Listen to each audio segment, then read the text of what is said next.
ಕಾಳಸಂತೆಯಲ್ಲಿ ಅನ್ನಭಾಗ್ಯ ಅಕ್ಕಿ ಸಾಗಾಟ.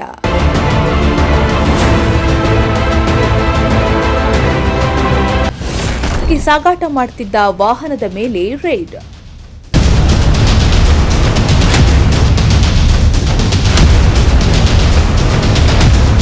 ಬಡ ಕುಟುಂಬಗಳಿಗೆ ಕೊಡುವ ಅನ್ನಭಾಗ್ಯದ ಅಕ್ಕಿಯನ್ನ ಕೆಲವರು ಕಾಳಸಂತೆಯಲ್ಲಿ ಮಾರಾಟ ಮಾಡ್ತಾ ಇರೋದು ಅಲ್ಲಲ್ಲಿ ಕಂಡು ಬರ್ತಿದೆ.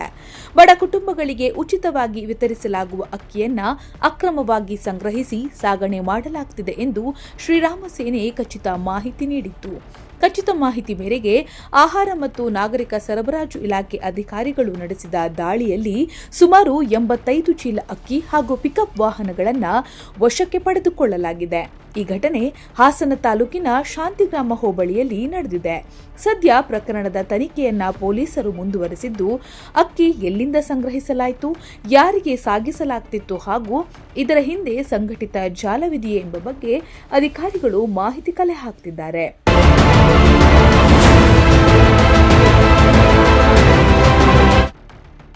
ಈ ಬಗ್ಗೆ ಶ್ರೀರಾಮ ಸೇನೆ ಜಿಲ್ಲಾಧ್ಯಕ್ಷ ಧರ್ಮನಾಯಕ್ ಪ್ರತಿಕ್ರಿಯೆ ನೀಡಿದ್ದು, ಶ್ರೀರಾಮ ಸೇನೆಯು ಅನ್ನಭಾಗ್ಯ ಅಕ್ಕಿ ತುಂಬಿದ್ದ ವಾಹನವನ್ನ ಹಾಸನದಿಂದ ಹಿಂಬಾಲಿಸಿತ್ತು.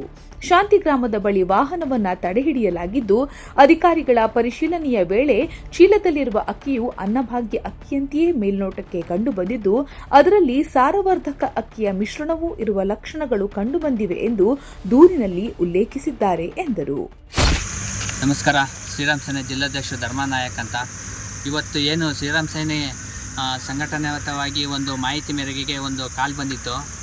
ಇದೇ ಬೆಂಗಳೂರು ರೋಡು, ಹಾಸನಿಂದ ಬೆಂಗಳೂರು ರೋಡಲ್ಲಿ ಒಂದು ಗೌರ್ಮೆಂಟ್ ಅಕ್ಕಿಯನ್ನು ಸಾಗಾಣಿಕೆ ಮಾಡ್ಕೊಂಡು ಹೋಗ್ತಿದೆ ಒಂದು ಟಾಟಾ ಎಸಿ ಅಂತ ಒಂದು ಮಾಹಿತಿ ಬಂದಿತ್ತು ನಮಗೆ. ಆ ಮಾಹಿತಿ ಮೇರೆಗೆ ನಾವು ಹಿಂದೆ ಚೇಂಜ್ ಮಾಡಿ ಆ ಗಾಡಿಯನ್ನು ಹಿಡಿದು ಅದು ಶಾಂತಿಗ್ರಾಮ ರೈಲ್ವೆ ಸ್ಟೇಷನ್ ಹತ್ರ ನಾವು ಅದನ್ನು ತಡೆದು ಪರಿಶೀಲನೆ ಮಾಡಿದು ಅಲ್ಲಿ ಇರ್ತಕ್ಕಂಥ ಅಧಿಕಾರಿಗಳೆಲ್ಲರೂ ಕರೆದು ಪರಿಶೀಲನೆ ಮಾಡಬೇಕಾದ್ರೆ ಅಧಿಕಾರಿಗಳಿಗೂ ಗೋಚರ ಕೊಂಡ್ಕೊಂಡ್ರೆ ಇದು ಡಿಪೋ ಅಕ್ಕಿ ಅಲ್ಲ, ಇದು ಗೌರ್ಮೆಂಟ್ ಅಕ್ಕಿ ಅಲ್ಲ ಅಂತ. ಲಾಸ್ಟ್ಗೆ ನಾವೆಲ್ಲ ತನಿಖೆ ಮಾಡ್ತೀವಿ, ನಾವು ಏನು ಮಾಡ್ತೀವಿ ಅಂದಾಗ ಇಲ್ಲ ಇದು ಗೌರ್ಮೆಂಟ್ ಅಕ್ಕಿ ಅಂತ ಅವರು ಒಪ್ಕೊಂಡು ರಿಜಿಸ್ಟರ್ ಮಾಡಿದ್ದಾರೆ. ಕೇಸು FIR ಆಗಿದೆ. ಇದು ಶಾಂತಿಗ್ರಾಮ ಸ್ಟೇಷನಲ್ಲಿ ಇದು FIR ಆಗಿದೆ. ಇದಕ್ಕೆ ಸಂಬಂಧಪಟ್ಟಂಥ ಅಧಿಕಾರಿಗಳು, ಜಿಲ್ಲಾಧಿಕಾರಿಗಳಿರ್ಬೋದು, ಅದಕ್ಕೆ ಇರ್ತಕ್ಕಂಥ ಅಧಿಕಾರಿಗಳಿರ್ಬೋದು, ಬಡವರಿಗೆ ಹೋಗ್ತಕ್ಕಂಥ ಅಕ್ಕಿನ ಈ ಥರ ಕಳ್ಸಾಗಾಣಿಕೆಯಲ್ಲಿ ಸಾಗಿಸ್ತಾ ಇದ್ದಾರೆ ಅಂದರೆ ಜಿಲ್ಲೆಯಲ್ಲಿ ಎಷ್ಟೋ ಜನ ಬಡವರಿದ್ದಾರೆ. ಸರ್ಕಾರ ಅಂತ ಬಡವರಿಗೆ ಉದ್ದೇಶಪೂರ್ವಕವಾಗಿ ಒಳ್ಳೆಯದಾಗಲಿ ಅಂತ ಬಿಟ್ಟಿರ್ತಕ್ಕಂಥ ಅಕ್ಕಿನ ಈ ಥರ ಸಾಗಿಸ್ತಾ ಇರೋದು ತುಂಬ ಅನ್ಯಾಯ. ಇದು ಬಡವರಿಗೆ ಅನ್ಯಾಯ ಮಾಡೋದು ಸರ್ಕಾರ ಕೊಟ್ಟಿದ್ದೇನೆ. ಇಲ್ಲಿ ಇರ್ತಕ್ಕಂಥ ಅಧಿಕಾರಿಗಳು ಅನ್ಯಾಯ ಮಾಡಿ ಅದನ್ನು ದುರುಪಯೋಗ ಪಡಿಸಿದ್ರೆ ನಾವು ತುಂಬ ಬೇಸರಪಟ್ಟು ನಾವು ಇದ್ರ ಬಗ್ಗೆ ಕ್ರಮ ತಗೊಂಡು ನಾವು ಇದ್ರ ಬಗ್ಗೆ ಬಂದು DC ಆಫೀಸ್ ಮುಂದೆ ಬಂದು ಕೂತ್ಕೋಬೇಕಾಗುತ್ತೆ. ರೈತರಿಗೆ ಅನ್ಯಾಯ ಆಗಕ್ಕೆ ಬಿಡಲ್ಲ, ಬಡವ್ರಿಗೆ ಅನ್ಯಾಯ ಆಗಕ್ಕೆ ಬಿಡಲ್ಲ.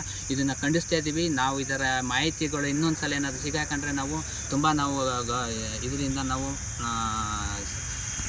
ಪ್ರತಿಭಟನೆ ಮಾಡಬೇಕಾಗುತ್ತೆ. ಇದನ್ನು ಎಚ್ಚರಿಸಿಕೊಂಡು ಜಿಲ್ಲಾಧಿಕಾರಿಗಳಾಗಿರ್ಬೋದು, ಅದಕ್ಕೆ ಪಟ್ಟಂಥ SP ಅವರಾಗಿರ್ಬೋದು, ಪೊಲೀಸ್ ಅಧಿಕಾರಿಗಳಾಗಿರ್ಬೋದು, ಫುಡ್ ಆಫೀಸರ್ಗಳಾಗಿರ್ಬೋದು, ಇಂಥ ಘಟನೆಗಳನ್ನು MLA MP ಇಂಥವನ್ನ ಅವರು ಕ್ರಮ ತಗೊಂಡು ಇವನ್ನ ಒಂದು ಬಡವರಿಗೆ ಹೋಗ್ತಕ್ಕಂಥ ಅಕ್ಕಿನ ಕಾನೂನು ರೀತಿಯಾಗಿ ಅವ್ರಿಗೆ ಹೋಗಬೇಕು ಅಂತ ಸೌಕರ್ಯಗಳು ಸಿಗಲಿ ಅಂತೇಳಿ ವಿನಂತಿ ಮಾಡ್ಕೊಳ್ತೇನೆ. ಜೈ ಶ್ರೀರಾಮ್.